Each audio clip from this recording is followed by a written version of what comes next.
All Anime Recap Tagalog. Ipinagpatuloy ni Kenichi ang nakakatakot na pagsasanay niya ng Shikoken, kasama si Hayato, na halos pumatay sa kanya ng maraming beses. At si Nijima naman ay patuloy na kinukumbinsi si Tanimoto, na muling nanamang nakatikim ang alien, nang sapak at isinampay pa sa sanga ng punong kahoy. Ngunit sina Takeda at Okita ay nagpadala ng napakaraming invitation para sa pagtitipon ng Shinpaku kay Tanimoto, na ikinagalit naman ni Tanimoto at si Nijima ang napagbuntungan ng kanyang galit. Sa hideout ni Kisara, ay nagparty ang mga membro ni Nijima kasama ang membro ni Kisara, habang sina Nijima ay nag-ayos ng welcome party para tanggapin si Kisara bilang bagong membro ng Shinpaku Federation. Ngunit natunto ni Berserker ang hideout ni Kisara, at nadatnan ni Nijima ang kanyang mga tagasunod na nakahandusay dahil sa inatake sila ni Berserker. At pagkatapos sina Takeda at Okita naman ay parehong din inatake ni Berserker, habang sina Mio at Kisara ay parehong nagkatagpo sa isang bintahan ng mga hayop. Sa di inaasahan, ay nakatagpo rin nila sina Freya kasama ang kanyang mga kagrupo. Dahil sa pangyayari ay sinubukan ni Nijima na kontakin si Kisara, ngunit hindi ito sumasagot sa pamamagitan ng cellphone. At madaling natalo ni Berserker si Okita at hinarap si Takeda, na napagtantong hindi kayang gumamit ng martial arts, na si Berserker ay isang street fighter na gumagamit ng purong natural na talento na sinamahan ng galit upang palakasin ang kanyang sarili. Doon ay dumating si Nijima sa lugar kung saan hinarap niya ang ikalawang kamao na si Berserker, ngunit ang alien na si Nijima ay gumamit na naman ng kanyang teknik na skip art, upang ilayo kina Takeda habang tumatakbong ino-okray si Berserker. Samantala, nakompleto na ni Kenichi ang ikalawang antas ng Shikoken, at dumako sa ikatlong antas, na nakatungtong sa bato habang nakapatong sa dulo ng bangin na inaatake ng mga bubuyog. Sina Mio at Kisara ay parehong inatake ni Freya, na lumalaban gamit ang isang napakabilis na kidlat na bow staff, kasama ng kanyang mga membro. At sina Mio at Kisara ay naghahandang lumaban ng magkasama, at sa panahon ng paghahabol ni Berserker kay Nijima ay pinahirapan siya ni Nijima na mahawakan, dahil sa madulas pa sa palus ang alien, gamit ang kanyang teknik na Nijima skip art, na ang lahat niyang suot ay siya ring pinaghuhubad tuwing mahahawakan siya ni Berserker, at pagkatapos dinala ni Nijima si Berserker sa isang lugar, kung saan nakuha niyang mabitag si Berserker sa isang malalim na hukay. Tuwang-tuwa ang alien sa pag-aakalang na isahan niya si Berserker sa pamamagitan ng isang bitag na hukay at sinubukang gumamit ng pandikit. Ngunit walang kahirap-hirap na nakatakas si Berserker sa hukay at papatayin na sana niya si Nijima, ngunit napigilan ito ni Siegfried, at nakatakas si Nijima na tumalon sa ilog. Sa labanan sa pagitan ni Freya at Kisara ay naniniwala si Freya na dahil ang mga babae ay natural na mas mahina kaysa sa mga lalaki, ay dapat gumamit ang mga babaeng martial artist ng mga armas upang madaig ang kawalan at inatake si Kisara. Ngunit hindi sumang-ayon si Kisara dahil pinili niyang gumamit ng martial arts para lumakas kaysa umasa sa sandata upang makakuha ng lakas. Sa kabilang dako ay pinigilan ni Siegfried si Berserker na habulin si Nijima, na hindi kayang sabayan ni Siegfried si Berserker na nabali ang ilan sa kanyang mga tadyang. At sa labanan ng dalawa ay napanood ng mga master ng Shinpaku na napadaan lang. At si Siegfried ay desperadong sinubukang nalunurin ang kanyang sarili kasama si Berserker sa ilog. Ngunit na-activate ni Berserker ang kanyang Berserker mode, na naging mas malakas kaysa sa dati. At tinalo niya si Siegfried na nawala ng malay sa ilalim ng tubig at nawala. At pagkatapos si Siegfried ay nailigtas ni Akisami at Sakaki mula sa pagkalunod na nagsasabing magmadali na raw si Kenichi at plano ng mga master na dalhin si Siegfried sa Shinpaku. Ipinagpatuloy ni Kisara at Mio ang kani-kanilang laban kay Freya kasama ang kanyang mga membro. At sa Dark Valley, ay patuloy pa rin si Kenichi sa kanyang pagsasanay na lalong tumaas pa ang antas ng kanyang pagsasanay at paghihirap. At sa pagpatuloy naman ng labanan ni Mio at Kisara ay tinalo ni Mio ang lahat ng membro ni Freya, at si Kisara ay ginaya ang isa sa mga galaw ni Mio at nagtagumpay na matalo si Freya at nakuhang mawasak ang kanyang armas. At inamin ni Freya ang kanyang pagkatalo dahil sa paggamit niya ng armas, at ng kanyang mga tauhan, na may matalas na armas na masyadong mapanganib at umalis at iniwan si Kisara. Kinabukasan, nalaman ni Tanimoto na nagplano si Nijima ng malaking counterattack laban sa Ragnarok, at si Matsue ay nakiusap kay Tanimoto na tumungo sa kanilang hideout. Si Nijima at si Matsue ay nag-hideout sa isang abandonadong lumang pabrika, habang si Koga the Kicker ay nananatiling tapat sa Ragnarok, ay sumubok na lasunin si Nijima ng isang inumin na may laxative, ngunit ang alien na si Nijima ay madulas pa sa palus, ay ipinainom ito kay Koga na siya namang nagmadaling naghanap ng banyo. Dumating sina Loki at number 20 kasama ang bawat miyembro ng hukbo ng Ragnarok at pinalibutan ang buong lugar ng bodega, sa tulong ni Koga, na ngayon ay nahaharap sa malaking laban sina Nijima. At dahil sa matinding pagsasanay ni Kenichi ay muntik na siyang sumuko, at naisip ang mag-record ng isang buses mula sa kanyang cellphone, na namaalam para sa kanyang pamilya at umaasang magkaroon man lamang ng isang level ng signal sa kanyang phone. Ngunit nakatanggap siya ng isang nakapagpapatibay na mensahe mula kay Nijima. At dahil doon ay napagtanto ni Kenichi na ito ang paraan ni Nijima na magpaalam kay Kenichi bago niya labanan ang leader ng Ragnarok. Samantala, matapos na mapalibutan ang lugar ng kinaroroonan ni Nijima, ay napilitan silang tumakas sa bodega nang sunugin ito ng mga membro ng Ragnarok, at sina Nijima at Matsui ay napapalibutan naman ng clone ni Loki. Nakiusap si Kenichi sa matandang si Hayato na bumalik na sa bayan, na nag-alala sa sitwasyon ni Nijima na kahit hindi pa tapos ang kanyang pagsasanay. At pumayag naman si Hayato na tapusin ng maaga ang kanyang pagsasanay, ngunit kinakailangan nilang maglakbay ng 9 na oras pa ang layo bago marating ang bayan. Si Nijima ay naipit sa pagitan ng mga gustong sumalakay sa kanila at aktwal na nag-aalala para kay Matsui. Ngunit dumating naman si Thor at pinabagsak ang hukbo ni Loki, at pagkatapos dumating naman si Tanimoto, at determinadong labanan si Loki ng personal. Si Kenichi ay dinala ni Hayato na tumatakbo sa sobrang bilis sa tuktok ng mga kawad ng kuryente, upang makarating sa tamang oras. Hinarap ni Tanimoto at Thor ang mga tauhan ni Loki na balak sana ni Loki na tumakas, ngunit dumating sina Odin at Berserker sa lugar ng labanan, at idineklara ni Loki na hindi karapat-dapat si Odin na pamunuan ang Ragnarok. At sa Reizan Poko ay desperado si Siegfried na sumali sa labanan, bagaman iginiit ni Akisami at Kensai na dapat siyang manatili sa kama.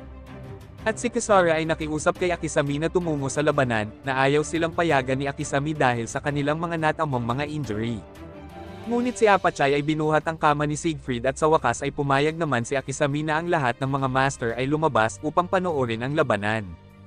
Isiniwalat ni Loki ang kanyang plano na palitan si Odin ni Berserker at ipinakilala ang kanyang bagong manlalaban bilang bagong Eight Fists, at idiniklara si Berserker bilang bagong leader. Ngunit sinapak ni Berserker si Loki sa mukha at nananatiling tapat kay Odin at inubos ang bagong Eight Fists ni Loki.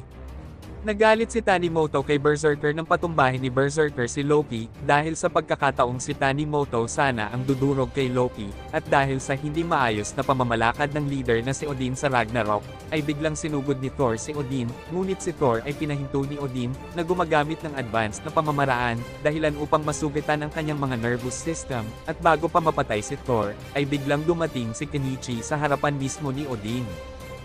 Ang mga master ay nakarating malapit sa lugar ng labanan, at sina Myo at Shigure ay nag-set up ng picnic sa tabi ng ilog upang masaksihan at mapanood ang labanan. Habang pinapanood ni Siegfried ang mga pangyayari sa labanan gamit ang telescope, ay nakita niyang mabilis na tumatakbo si Hayato sa tubig na nagbibirong nahulog niya si Kenichi. Ngunit sinabi niyang inihulog niya si Kenichi kung saan nagaganap ang labanan. Nalaman ni Kenichi na binugbog ni Berserker sina Takeda, Okita at Siegfried, at agad na sumugod kay Berserker at ipinakita kay Odin ang Sikoken, habang inaatake si Kenichi ng mga membro ni Odin, na ikinagulat naman ni Odin dahil sa maiksing panahon ay nakuhang mamaster agad ni Kenichi ang Sikoken. At pagkatapos muling sinugod ni Kenichi si Berserker, ngunit namagitan sa kanila si Tanimoto, at iginiit siya ang lalaban kay Berserker upang ireserba ni Kenichi ang kanyang lakas, upang harapin si Odin.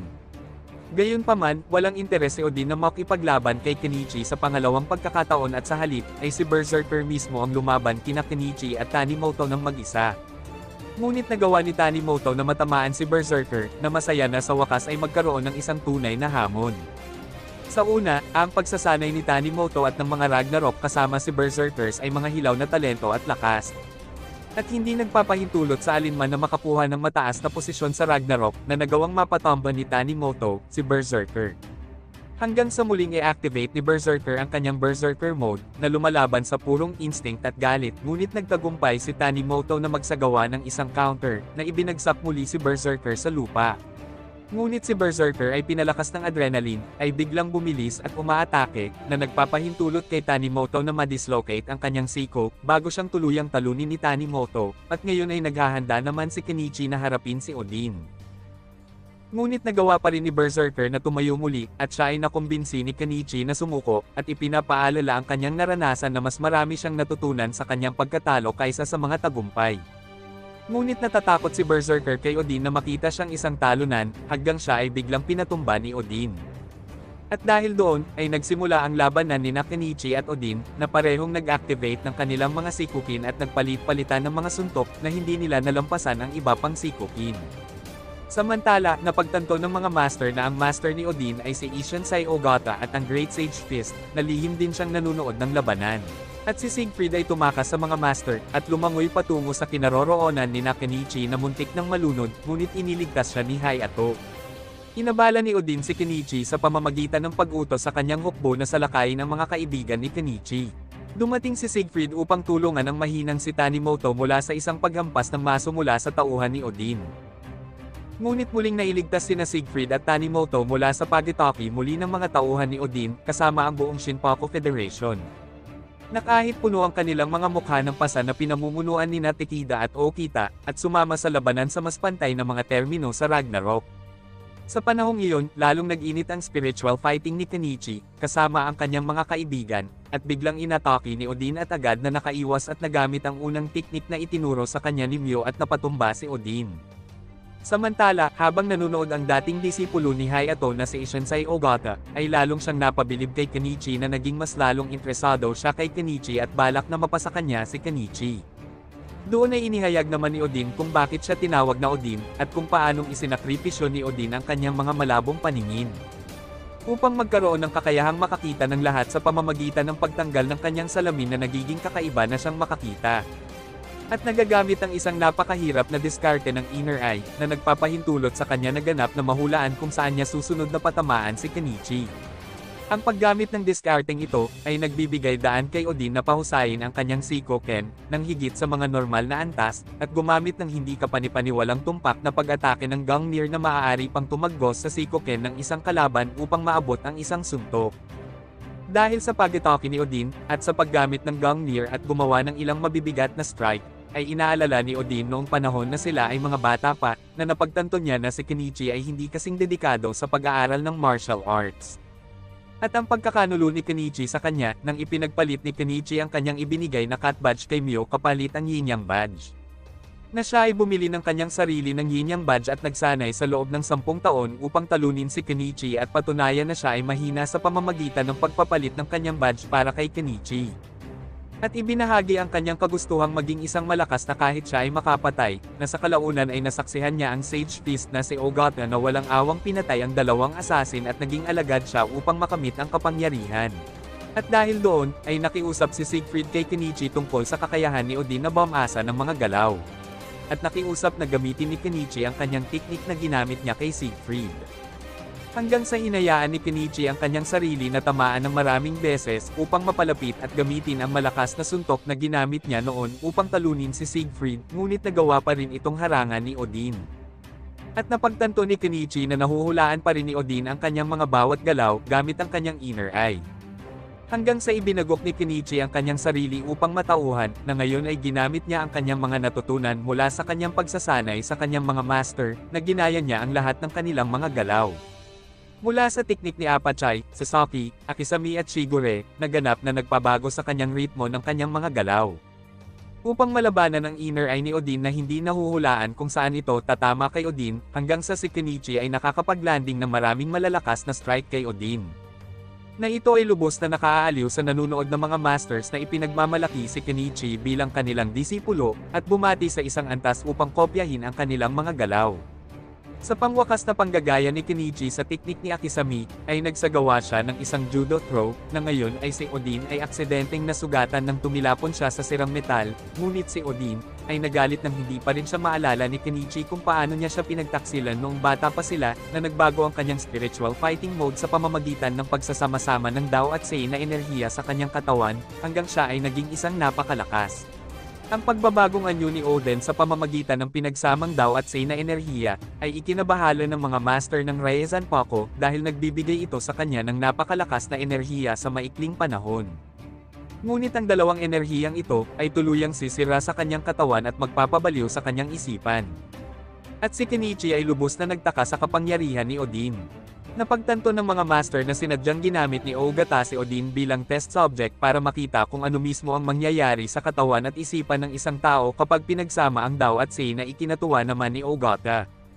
At pagkatapos ibinahagi naman ni Odin kay Kenichi ang eksaktong nangyari noong mga bata pa sila, habang lumalaban ang batang si Mew, na si Kenichi ay sumatsat mula sa likuran ni Odin upang bigyan ng babala si Mew tungkol sa isang halimaw na papalapit sa kanya mula sa likuran. At natalo ni Mew ang tag ngunit nawala ng malay si Kenichi nang matunghayan niya ang kakayahan ni Mew, at kinuha ni Odin ang kredito para sa babala kay Mew.